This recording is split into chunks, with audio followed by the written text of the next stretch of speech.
Breaking news out of Major League Baseball, where some significant rule changes are on the way in 2023. Now, the league's competition committee voted today to implement a pitch clock and get rid of the shift.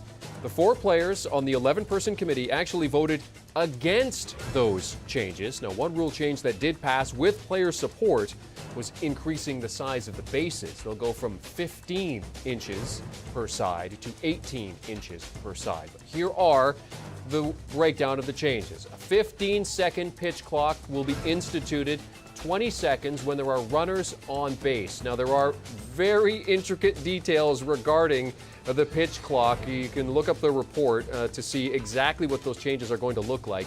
The defensive shift is now banned. That means there has to be 2 players on either side of second base when a ball is put into play, and those players cannot switch. They have to be designated at the beginning of the game, and as mentioned, the larger bases. Let's bring in former MLB executive and World Series champion David Samson to talk about these changes. David, the Players Union voted against the pitch clock and the defensive shift changes, but the competition committee is stacked in favor of the owners. So what they say apparently is what goes. What are your thoughts on the changes and how this all went down? Well, ideally, it would have been better for the players and the owners to be in sync on these changes, because we don't want to relive what happened back earlier this year when there was that labor stoppage and the delay in the season by a week. But the fact is, the relationship between the players and owners is really not that much better. This competition committee was a very big announcement when it happened that it was going to be a new committee. Players were going to be involved.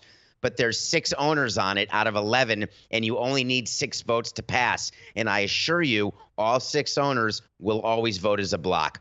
So the players were never really going to be involved. What happened here? Baseball's trying to get younger. It's trying to get more exciting, and they're trying to make the game shorter because fans want it, broadcasters want it, we all want it. And these rules have a chance to help only if the umpires actually enforce them. And that's going to be the biggest thing to look for in 2023. The Players Union has issued a statement as part of it.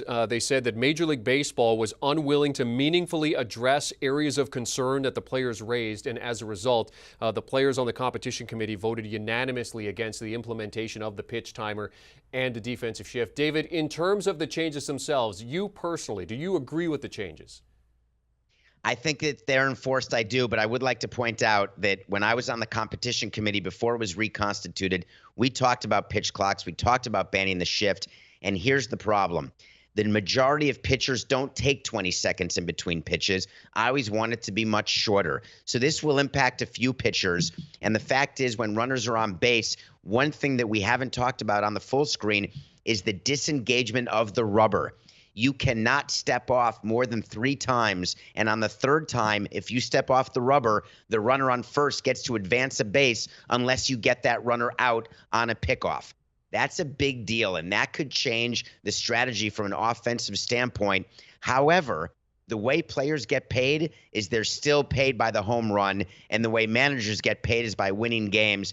Until the players learn that hitting gap to gap and getting runners from base to base to base is a smart way of winning, it's not going to change the behavior of the players at all. Yeah, those intricate details regarding coming off the bump, the 2 times per batter, it adjusts or it changes, it resets if there's runners on base or if a runner advances. The details are just incredible about how they're going to try to make that work.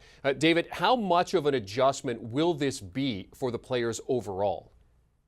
Well, it's going to be awkward in the beginning, right? Because there's another one that where a batter has to be in the batter's box ready to go with 8 seconds left on the pitch clock. And if he's not, then the umpire can just call a strike.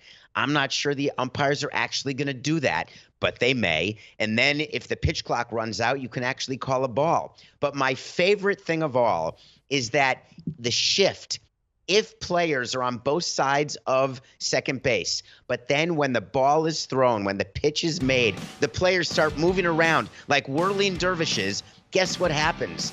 The offensive team gets a choice.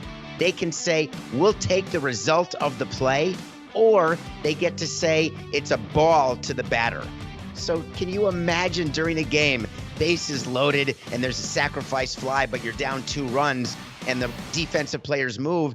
and you say, you know what? I don't want the sacrifice fly. Take the run off the board. I need the base hit because I need 2 runs. There's a whole level of strategy right now that front offices are going to have to deal with. A lot of communication with the manager and how to deal with these situations, and then training of the umpires so that they're paying attention, not just to balls and strikes. Now they've got to pay attention very closely to all of these pitch clocks, etc. Well, and with all this stuff, David, I mean, now we're talking about, things that are going to be challenged, things that are going to have to be reset. So you're taking time at one end, but giving time at the other. And then when you see things like, Edwin Diaz and the theatrics of his entrance from the bullpen. I mean, if you're shortening up the pitch timer, I think it was 2 minutes for pitching changes. So in reality, I mean, maybe we've seen the last of Edwin Diaz in this type of thing, but how much will these changes speed up the game in reality? Don't forget that walk-up music can only be 10 seconds now, and also bullpen visits can only be 30 seconds. So I have to get my manager a Segway to get to the mound. Mound visits can only be 30 seconds. So I guess you can't hire old managers or managers with bad knees or bad hips because they got to get out there quickly, or else the time's up, and then you've got another problem. There is an opportunity to lower and to make the game times lower. But the way to do it is for players to buy into these rules, to be ready to hit, to be ready to pitch.